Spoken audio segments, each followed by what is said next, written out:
12 कबीलों से मशहूर होने वाली कौम बनी इसराइला कौम यहूदा जिसने पूरी दुनिया में कोहराम बरपा कर रखा है, जो कौम कई सदियों तक दर बदर भटकती रही, जिनका ना तो कोई मुल्क था ना ही ठिकाना।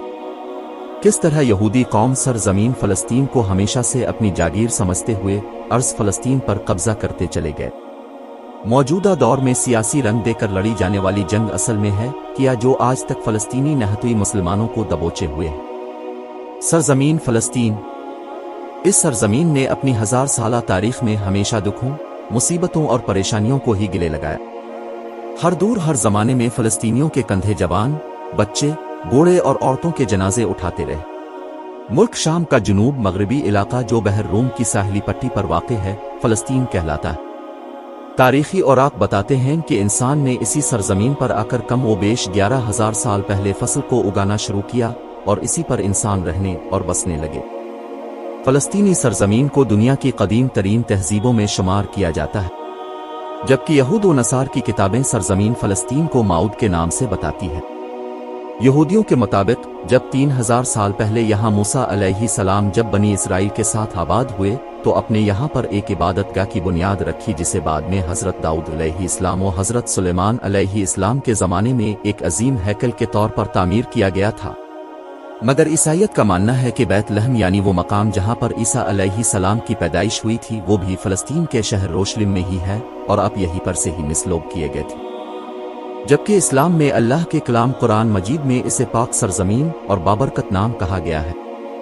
इसी मकाम की तरफ हमारे पाक नबी हज़रत मोहम्मद सल्लल्लाहु अलैहि वसल्लम 16 या 17 महीने रुख करके नमाज अदा फरमाते रहे। हुजूर सल्लल्लाहु अलैहि वसल्लम सफ़र मेराज के मौके पर भी इसी मकाम पर तशरीफ़ लाए और तमाम नबियों की इमामत करके नमाज पढ़ाई। बैतुल मक़दस को मस्जिद अल हराम और मस्जिद नबवी के बाद तीसरा हरम करार दिया गया है। खलीफा सानी जनाब हज़रत उमर फारूक रज़ी अल्लाह ताला उन्हों के दौर खिलाफत में साल 638 में सरजमीन फलस्तीन को आज़ाद करा लिया गया। ये इलाका इस वक्त रोम के ईसाइयों के कब्जा में था। मुसलमानों के खलीफा सानी ने इस सरजमीन पर तशरीफ लाकर सबसे पहले इस चट्टान पर मस्जिद बनाने का हुक्म दिया। ये वही चट्टान थी जहां से नबी करीम सल्लल्लाहु अलैहि वसल्लम ने मेराज पर जाने का सफर शुरू फरमाया था। ये मस्जिद आज मस्जिद अक्सा के नाम से अपनी पहचान रखती है। जब अमवी दौर हुकूमत शुरू हुआ तो अब्दुल मालिक बिन मरवान ने हरम पाक के अलिफारी में ही उत्तलसरा की तामीर की और अक्स के नजदीक ही बनाया गया। वक्त गुजरता गया, हालात व वाक़यात बदलते रहे। तारीखी हिसाब से अर्ज़ फ़लस्तीन तकरीबन 500 साल तक मुसलमानों के ही कब्जे में रहा। ये इलाका इस वक्त अरबी तहजीब सकाफती लिहाज से अपना एक मुनफरिद निज़ाम रखता था जब अरब मुसलमान आकर इस इलाके में आबाद हो गए।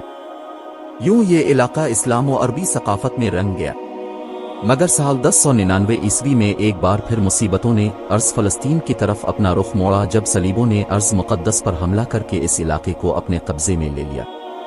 कुछ अरसा बैठ जाने के बाद अल्लाह ने सरजमीन फ़लस्तीन के खिदमत के लिए एक बहादुर व निडर लीडर सलाउद्दीन अयूबी को ताकत व हिम्मत देकर सरजमीन फ़लस्तीन की जानिब भेज दिया।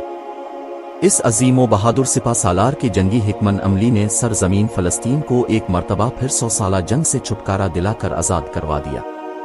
इसके बाद 700 साल के अरसा तक रोशलिम मुसलमान हुक्मरानी के कब्जे में ही रहा। ममलूकों और उस्मानियों की हुकूमतें बदलती रहें मगर जूं ही उस्मानी हुकूमत में दरार पड़ती गई और सल्तनत उस्मानिया कमज़ोर होती गई तो यहूदियों ने तीसरी हैकल सलमानी तामीर करना शुरू कर दी। यहूदियों के मुताबिक हैकल सलमानी जिसे यहूदी मुक़द्दस इबादतगाह के तौर पर समझते हैं ये वक्त नस्र और टाइट्स के हमलों में 2 मरतबा तबाह हुआ, जिसमें बहुत से यहूदी भी मार दिए गए थे। यहूदी कौम का अब एक ही मकसद था कि वो किसी तरह इस हैकल सलमानी को फिर से तामीर कर सकें और क़यामत से पहले एक यहूदी रियासत को कायम करके दज्जाल का इस्तिक़बाल कर सकें, जिसके साथ मिलकर वो पूरी दुनिया पर यहूदी हुकूमत कायम कर सकेंगे। मगर इस मंसूबे को तकमील तक पहुंचाने से पहले उन्हें आखिरी उस्मानी सुल्तान अब्दुल हमीद जैसी रुकावट को रास्ते से हटाना था। हज़रत सुलेमान अलैहिस्सलाम के दौर के बाद यहूदी कौम का अपना कोई मुल्क तो ना बच सका और यहूदी दर बदर भटकते रहे। 19वीं सदी में सहयूनी तहरीक का आगाज करने का मकसद ये था कि दुनिया भर में बिखरे यहूदियों को इकट्ठा करके फ़लस्तीन के जानिब बुलाया जाए और फिर से हुकूमत कायम करने के बाद तीसरी बार हैकल सलमानी की तामीर कर सके। सल्तनत उस्मानिया का खात्मा जब पहली आलमी जंग के मौके पर हुआ तो फ़लस्तीन बरतानिया के कब्ज़े में चला गया और यूरोपीय ममालिक ने सहयूनी तहरीक की हिमायत करते हुए दुनिया भर के यहूदियों को फ़लस्तीन में इकट्ठा करना शुरू कर दिया। मगर अमन व फसाद का जोड़ यानी बाहर से आने वाले यहूदी और फ़लस्तीन के अंदर बसने वाले अरबी मुसलमानों के दरमियान जल्द ही इख्तिलाफात की हुआ चलने लगी। बिगड़ते हालात को देखते हुए यूएनओ ने फ़लस्तीन का कन्ट्रोल संभाल लिया और फ़लस्तीन के इलाके को दो हिस्सों में तकसीम करने का मंसूबा बना लिया, एक हिस्सा जिसका नाम अरब फ़लस्तीन जबकि दूसरा यहूदी इसराइल। जबकि यरूशलेम का कन्ट्रोल यूनाइटेड नेशन ने अपने पास ही रखा। यही वो जगह थी जहां 3 बड़े मज़ाहिब की इबादत गाहें और मुक़द्दस मकामात थे। 14 मई 1948 के दिन इसराइल मुल्क को एक अलग मुल्क के तौर पर बाकायदा ऐलान करते हुए तमाम ममालिक से इसराइल को तस्लीम करने का बता दिया गया। लेकिन इर्द गिर्द के अरब मुल्कों ने इसराइल मुल्क को तस्लीम करने से इनकार कर दिया। यूं इस जंग ने एक नया रुख इख्तियार कर लिया। मगर इस जंग की एक अनोखी बात यह है कि एक इसराइल मलिक ने अलग अलग करके तमाम अरब ममालिक को शिकस्त दे दी। मगर यहूदियों की लालच और बेहिस्सी यही तक न रही, इसराइल के किए गए यूनाइटेड नेशन उसूलों को तोड़ते हुए इन इलाकों को भी अपने कब्जे में ले लिया जो फ़लस्तीन का हिस्सा था, जो 7 लाख मुसलमानों के बेघर होने की वजह बनी। इस दिन का नाम अल्बा यानी तबाही का दिन कहा जाता है। 1967 का साल खित्ता फ़लस्तीन के लिए एक बार फिर हलचल का साल दिखाई दिया जब अरब ताकतों का सामना एक बार फिर इसराइल से हुआ। ये जंग 6 दिनों तक जारी रही। ये फतह भी इसराइल के नाम रही, जो फ़लस्तीनी मुसलमानों के लिए एक बार फिर मुसीबत ही साथ लाई। इस जंग ने एक बार फिर वेस्ट बैंक और गजा के एरिया तक ही फ़लस्तीनी मुसलमानों को महदूद कर दिया। यहूदियों ने अपनी लालच और साजिशों को यही तक महदूद नहीं रखा, बल्कि फ़लस्तीनी इलाके का वो हिस्सा जो उसे कमज़ोर दिखाई देता इसराइल उन इलाकों तक रसाई हासिल करता गया। इसराइल का मुकाबला करने के लिए कई तहरीकें सामने आईं, मगर गुजरे 20 सालों में कत्ल, गारत, झड़पें और खूनरेज़ी का सिलसिला जारी रहा।